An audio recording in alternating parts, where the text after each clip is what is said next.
Okay, so to get your pond ready for the winter, there are 3 easy steps you need to do, and you probably already do a few of them. Okay, so when you have a rigid pond like me, or you have a tub or anything like that, what could happen is when the ice formation expands on your pond, the tub may start to crack. So I found a solution. Hey guys, my name is Cedric and welcome to my channel Vertigo 117. Okay, so step 1 would be to get as much as possible leaf decay, leaf debris, muck, all of that out of your pond, because it might create a toxicity level in your pond. What I tend to do is get all the leaf debris out of my pond before it goes down in the pond. So if leaves fall on top of my pond, I'll scoop them out. Most of the time they will go into my intake bay and I'll just have to scoop them out there. Some plants of my floating plants will die off and I'll get them out if I see they're on the bottom. And the reason is because they will create a lot of ammonia, and don't forget, too much ammonia is toxic for your fish, guys.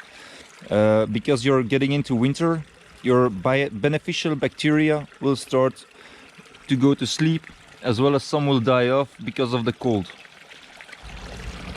So for step 2, be sure to check your water parameters.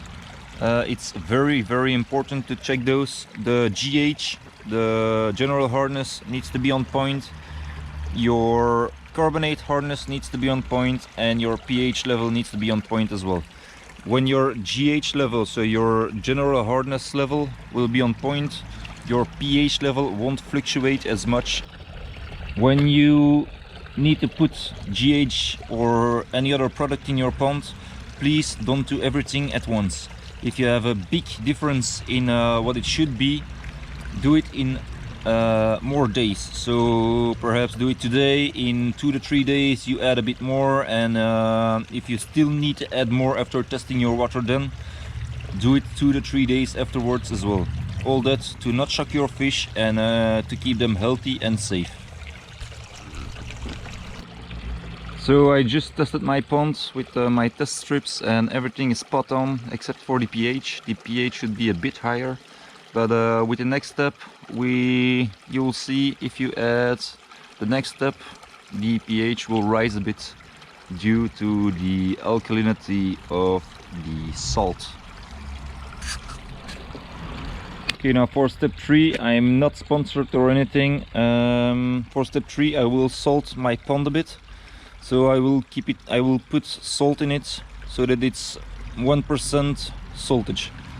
Don't put in normal salt that you use in your kitchen, but go out and buy salt for ponds.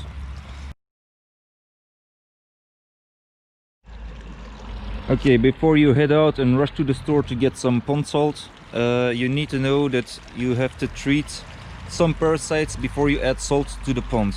I will put the names on the screen, and I will also put a chart on the screen where you can see how much salt you need to add per liter or per gallon.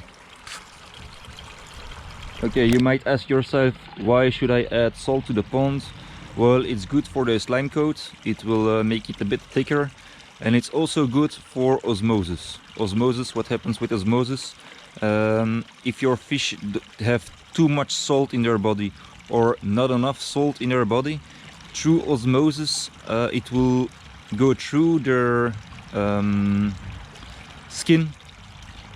So if they have too much salt in their skin or in their body, it will pass through the slime coat and then go out into the pond. If they don't have enough salt in their body, it will go from their slime coat into their body. That is osmosis explained in short. Okay, so I've checked the levels of my pond, the salt levels, and there's almost none in it. So what I'm going to do, I'm going to add 500 grams of salt to water and dilute it every time until it's all the way diluted, and I will put it into the pond. And I will do that 3 times spread over a week. so that I don't shock my fish with too much salt at once. Okay guys, so this box just came in the mail today, and my next video will be unboxing this box. If you want to see what's inside, subscribe to my channel and hit that bell to be notified every time I upload a new video. So I did all 3 steps, and there are different ways to prepare your pond for winter. Now you can go, if you have a formal pond that sticks out of the ground, the most common thing to do is put a sort of greenhouse over it. I'm not able to do it because of all of the plants. Normally in a formal pond there are not as many plants, if there are plants in it. There's also a heater that you can place in the water. They sell special heaters for ponds. Now where I live, it doesn't freeze that long. It freezes at the night times. In the day times it goes back over freezing point, so the water doesn't stay frozen very long. There are some times that it stays frozen for a week or something like that, and then I will use my DIY hack for the rigid ponds. Okay, so when you have a rigid pond like me, or you have a tub or anything like that, what could happen is when the ice formation expands on your pond, the tub may start to crack. So I found a solution. It's a really easy and cheap DIY. It's kind of like a hack. Just need water bottle, and when you put the water bottle in the pond, when the ice expands, it will contract the bottle. So when the bottle contracts, the ice can't put out to the sidings of your rigid pond. So what you just need to do is put a bit of pea gravel in it, and then it will float just like this. And then you just have to, you'll take, for my pond I would take 3, maybe 4, and I'll put it diagonally in my pond, so that it has 4 points or 3 points, depending on how big it is, to crush down the bottle instead of breaking my rigid pond. You might have seen that I put my bubbles in the middle, and that's done on purpose as well. Normally it's behind there under the plants, and it's much lower in volume of bubbles, but I put it here so for the winter it doesn't freeze that much either. When the water is agitated, there's less chance of freezing.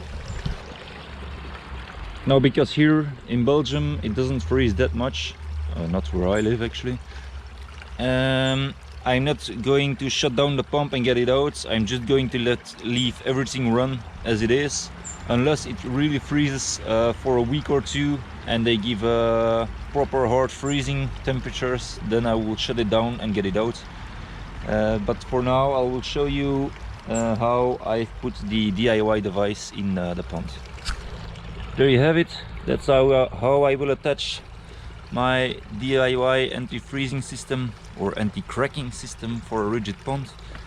I just put it with one stake on one side and another stake at the other side of the pond, and that's it. Nature will do the rest. And if by any chance I need to de-ice it a bit, I just have to tap on the bottles and it will slowly break the ice, and then I can scoop some of the ice out to get all the gases and all that out of the pond.